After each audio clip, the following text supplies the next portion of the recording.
এই ধরনের পুলিশরা, এই বিধায়করাই উস্কানি দিয়ে যত গণ্ডগোলের ঝামেলার সৃষ্টি করে।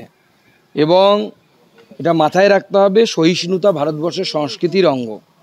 সহিষ্ণুতা না থাকলে পরে ভারতবর্ষ টিকবে না।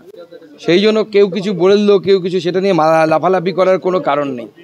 আমি আজকে যেমন উদাহরণস্বরূপ বলেছি, এক সময় এই বাংলাতেই বসে আমাদের সুনীল গঙ্গোপাধ্যায় তিনি কবিতা লিখেছিলেন। তিনি এখন স্বর্গত হয়েছেন। তিনি তো রামচন্দ্রকে ক্রিটিসিজম করে, রামচন্দ্র তাদের চরিত্র নিয়ে অনেক কিছু লিখেছিলেন, মা সরস্বতী নিয়ে অনেক কিছু লিখেছিলেন। কই হিন্দুরা তো তার বাড়িঘর ভাঙতে যায়নি, বা রাস্তাঘাটে নেমে বোম ফাটায়নি, আগুন জ্বালায়নি। সহিষ্ণু বলেই 5000 বছরের বেশি সময় ধরে হিন্দু ধর্ম সংস্কৃতি টিকে আছে।